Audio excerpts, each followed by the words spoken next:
Welcome to Beyond Reality, where we talk about clinician journey and breakthroughs in virtual reality rehabilitation. All right, thank you everybody for tuning in. My name is Drew. I am with Neuro Rehab VR. Today we have Dax Leepart with Pico, and we're going to be giving you guys kind of an intro and a walkthrough on how VR, XR, and anything in that realm is relatable in healthcare today, and how we can help patient outcomes, we can help therapist efficiency, and several other factors. So myself, I'm the clinical expert at Neuro Rehab VR. So my goal today is to hopefully walk you through some things about and show you how VR can be implemented into your clinics and help your patients. And then really quickly, I'll let Dax go ahead and give his brief intro. Thanks, Drew. My name is Dax with Pico. Excited to join the conversation today. Been involved in health tech, med tech for about 15 years with a big emphasis on rehabilitation. As a former athlete myself, it's something that I've been through with numerous injuries, and excited to sit down and talk with Drew today about Neuro Rehab VR, how they're leveraging Pico technology to ultimately improve patient outcomes and the quality of care. Nice. Yeah. So we're really excited to go through this with everybody and give you guys hopefully a really good understanding of how VR is going to help healthcare take that next leap. Patient efficiency, therapist efficiency, patient outcomes, and then also just retention and enjoyment as a whole, and how we can incorporate that into a bunch of different, movements, peace and relaxation, kind of a bunch of different factors that we want to show you guys and how it's capable of actually interacting within the healthcare scene. So with that being said, we'll just go ahead and get started into our first question here, which is going to be for Dax. How have you observed virtual reality being incorporated into therapy? Thanks, Drew. Really, at this point, virtual reality is being incorporated into the complete continuum of care, whether that's on the provider side with physician training, physical therapist training, nurse training, so on and so forth. Also on the patient and family education side, so helping them learn more about the treatment and a particular diagnosis. And then there's a whole wealth of patient-facing use cases within VR right now, whether that's for the actual therapy itself, whether it's relaxation and meditation type aspects being utilized not only in pre-op, intra-op, but post-op as well. So really kind of all facets within the continuum of care, we're seeing virtual reality being incorporated to really improve those outcomes. Nice. Yeah, that's one of the outcomes, and you mentioned the home health and therapy. Two of the really big areas of interest is outside of the clinic. How can we still make sure people are focusing on their goals for their patients specifically? And so I'm really actually glad you touched on that. It's a really good point.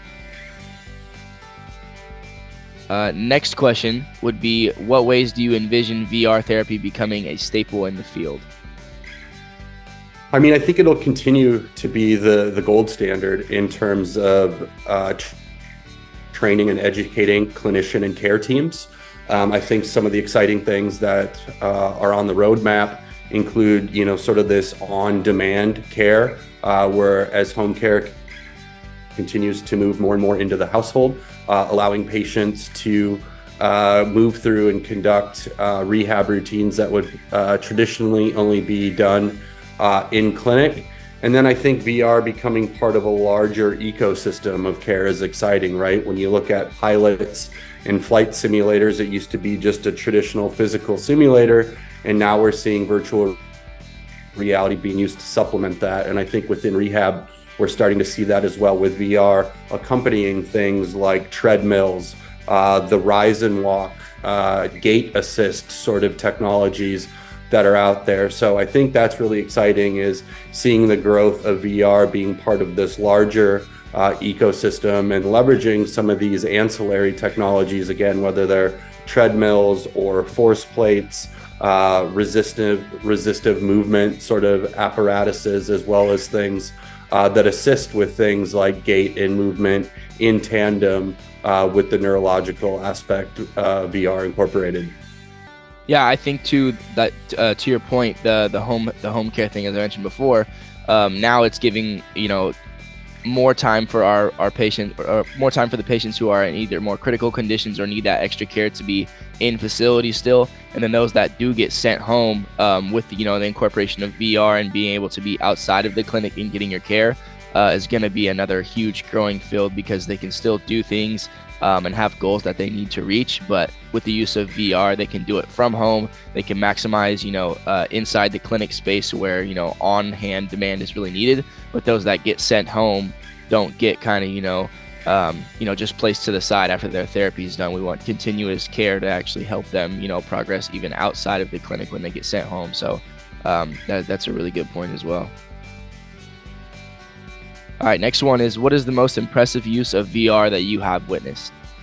Oh man, that's a good question. There's so many impressive use cases of VR right now, but if I think just off the top of my head, I think some of the things that are kind of near and dear to my heart, and that are really impressive, are the use of VR in aiding folks with like a neurodiverse condition.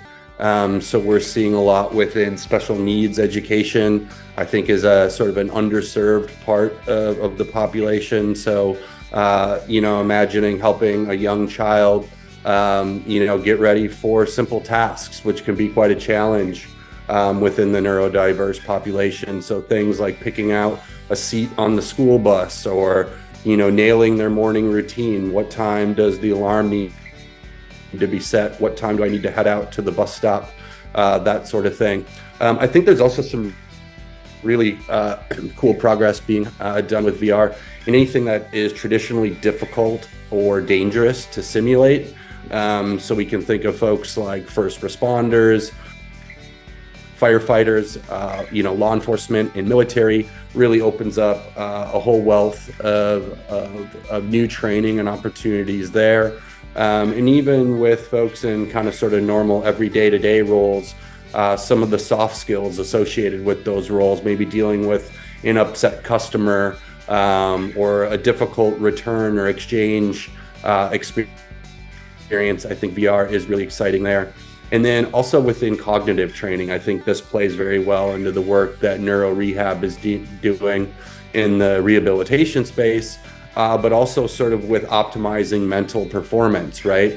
Whether that's with high-level athletes, surgeons, all sorts of different use cases where VR is ultimately leading to improved outcomes by letting folks on demand practice the skill sets that are important to any particular situation or opportunity. Yeah, I definitely agree with you. We the first couple points you mentioned, of setting the alarm and doing that sort of thing, we actually have implemented some of those things, whether it's environment exposure, like we have a lunchtime cafeteria setting where there's outside noises, where it's like the patients can get the stimulus of being in the cafeteria, having to make decisions, building their lunch tray, and then also paying for their lunch, counting out money. So things like that, typically with stroke, people who have money management issues, we can actually put them in those applications, and they have to count the money, pay for their lunch, follow a linear instruction path. So simple things like that, I feel like within the VR scape can go a long way, because it's super repeatable. They can do it on their own, like we mentioned in that home healthcare setting. So I really like how you mentioned that and touched on that, because that is important, and I think can tend to get overlooked, as especially with VR. A lot of people can see it as just playing a game or whatever, but with it used the right way, we can actually get it to where it's touching different populations how it needs to. They can get the decision making if it's someone who wants to work on their neural capabilities. But yeah, that is a really good, a really cool asset that VR can bring. Next one is, what motivates you to work in this novel area of healthcare? I think it's really two things. I mean, number one, paramount is improving patient outcomes, right? If we can do that, kind of everything falls into line and place after that. I think in tandem with that is continuing to improve the level of care that providers and staff can provide, as well as improving the overall experience for patients and their families. Not only the patient outcomes, but how their families feel in terms of managing stress, feeling informed about the situation, and things like that. So I think just continuing to improve the level of care and the expectations around that. And then within that is sort of this whole concert, right? In order to do that, providers need to become more efficient and well-informed. Same with patients and their families, and being really able to put objective measures to aspects that have traditionally been subjective, right? So you can think of an athlete on the sidelines that's been hit in the head, being able to actively and accurately check their balance with an objective metric, instead of asking them, how many fingers am I holding up, or what city are you currently in?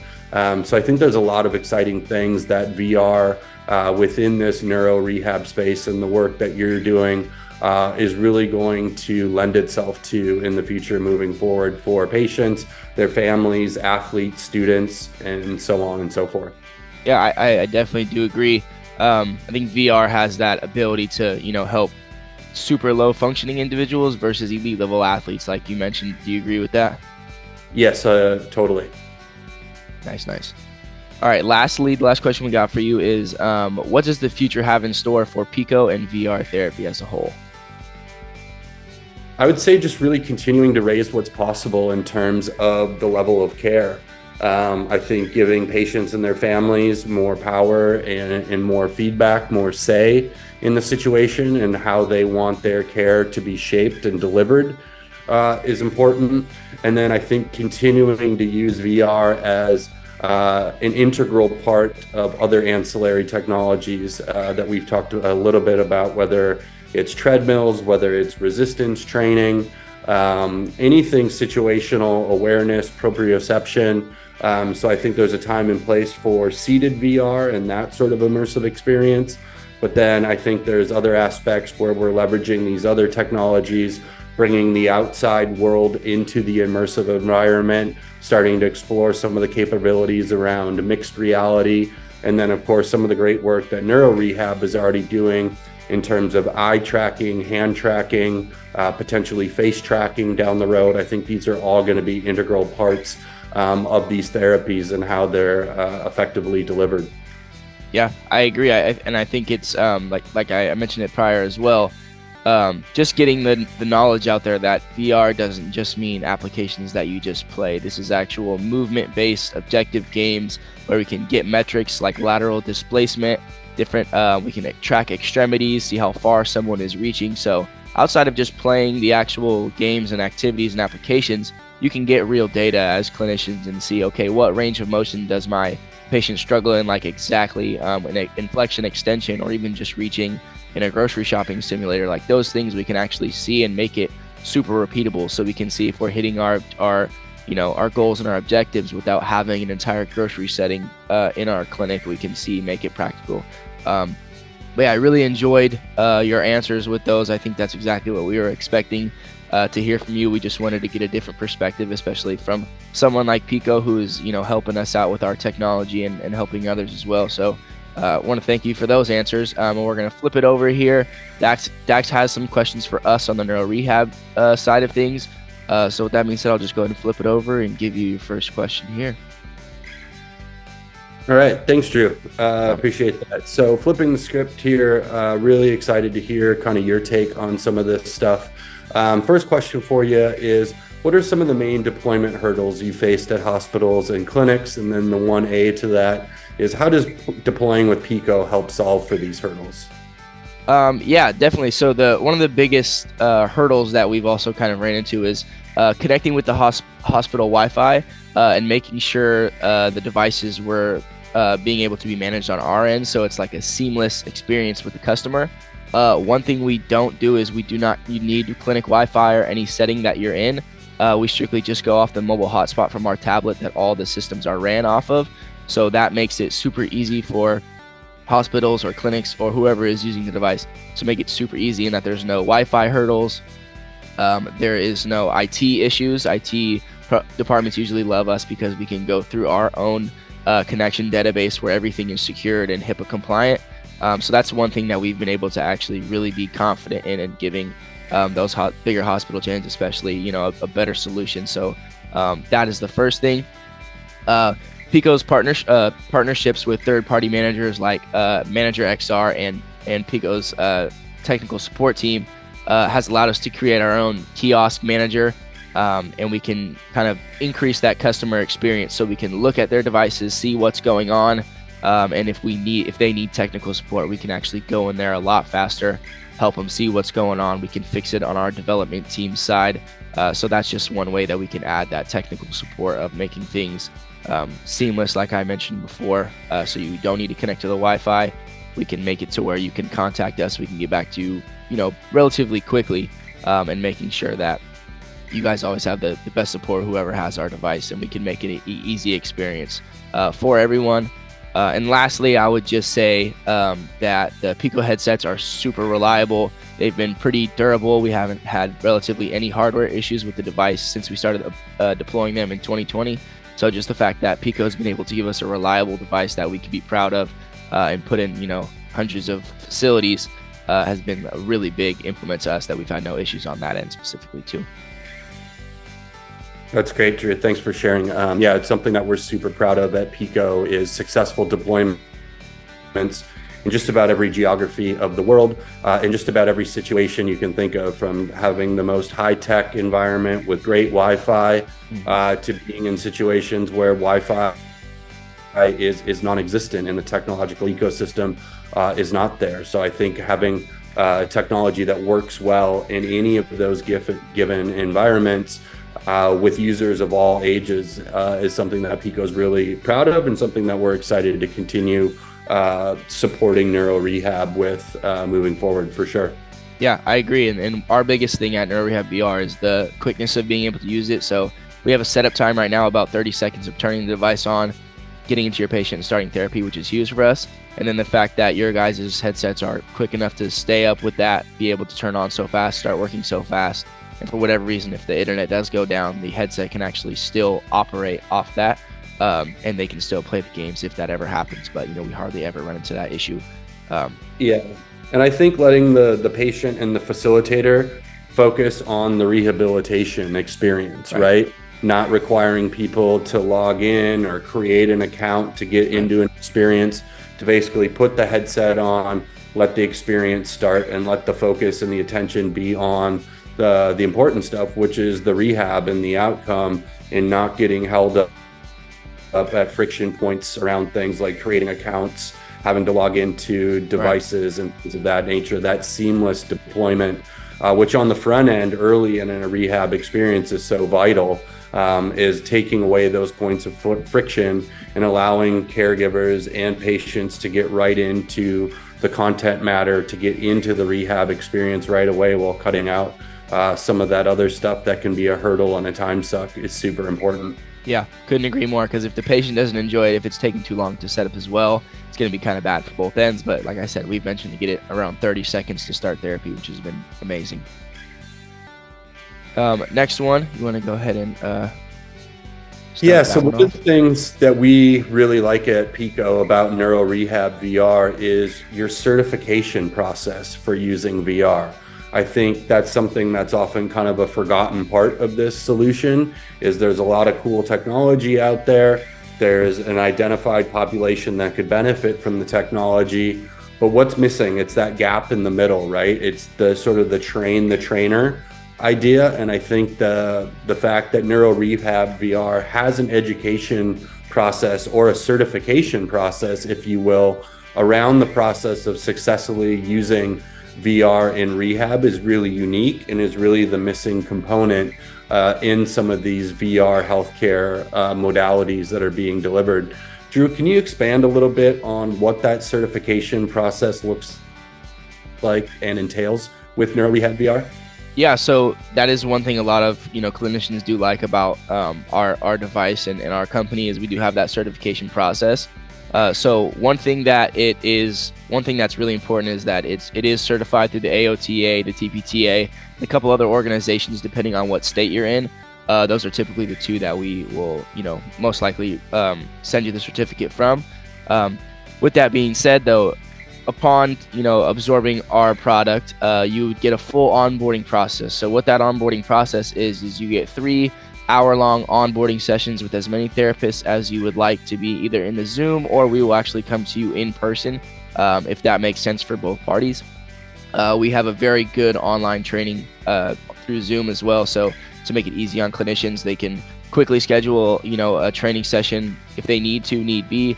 I'm the clinic expert, so I'm the one that does all the trainings. So with that being said, your first one would pretty much be device walkthrough. We'll walk you through the Pico headset, all the buttons, what those entails, how to use them, the controllers, and then all the tablet and all the information.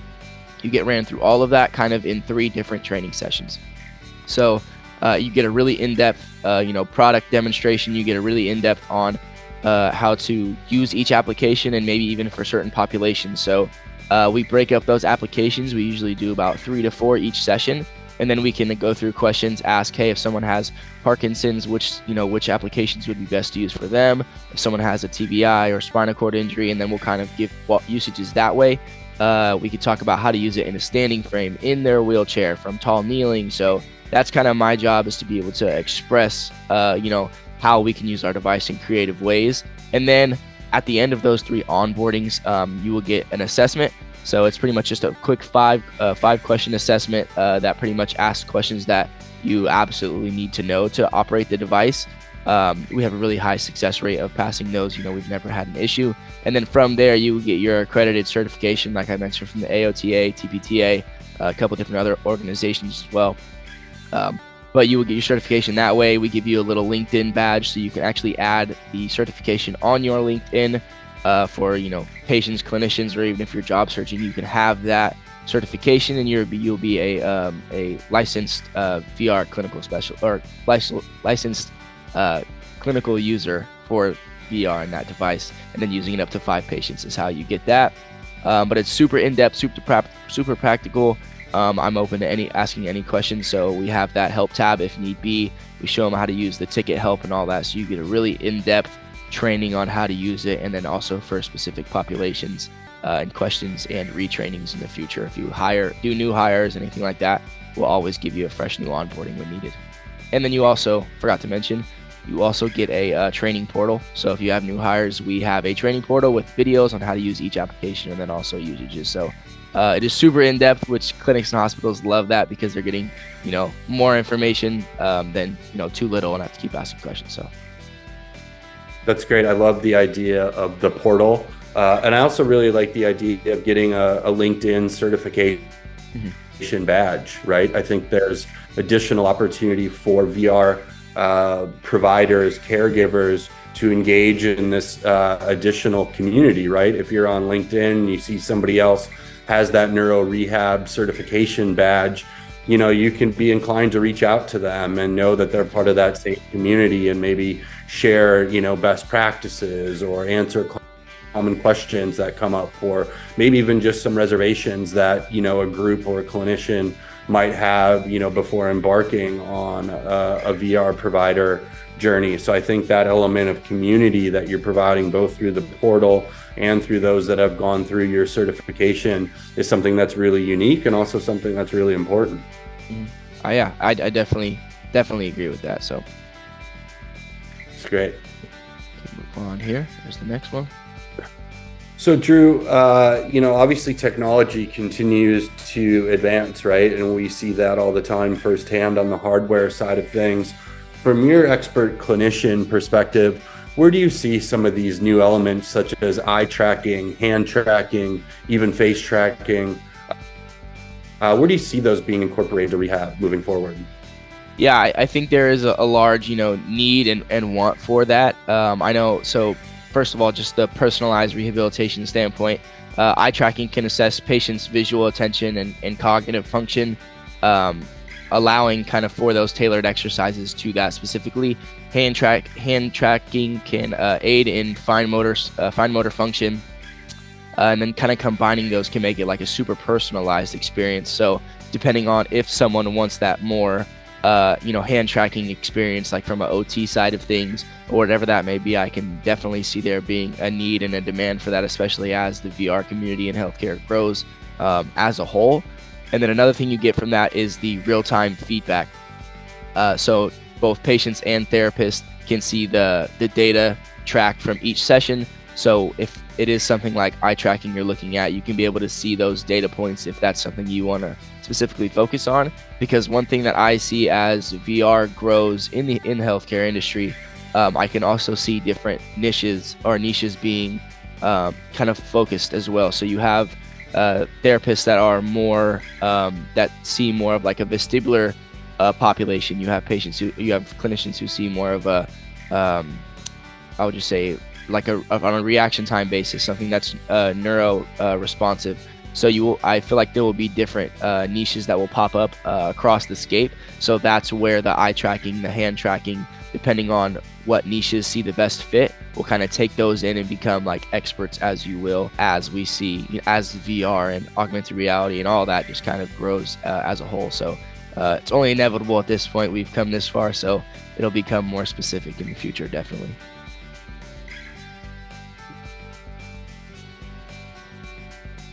Thanks, Drew. One of the things that really stands out, one of the things that we really like about what Neuro Rehab VR does is how your technology integrates with other parts of a larger holistic system. Something like the rise and walk apparatus, force plates, treadmills, that sort of thing. How does incorporating virtual reality into these systems actually improve outcomes and ultimately the patient experience?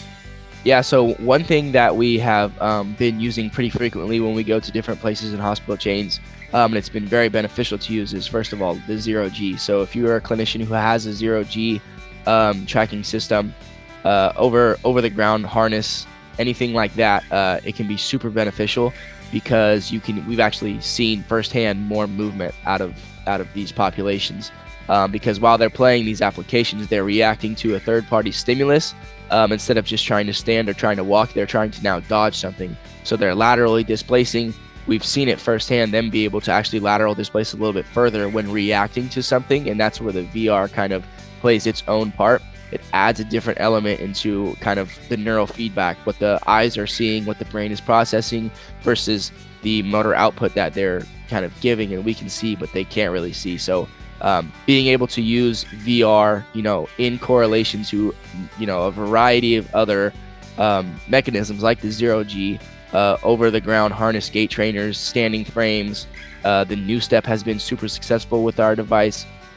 Being able to use those has been super beneficial because there are some instances with other VR things where you can't necessarily move them too far away from like the stationing device, or kind of just a bunch of some different processes that they would go through, versus ours is able to actually, you can put it anywhere. It doesn't have to be localized by anything. It can be put on any machine. There doesn't have to be like a metal restriction or kind of any stipulation that you can think of. You can put ours pretty much in anything, that you would have in your facility that would help facilitate movement.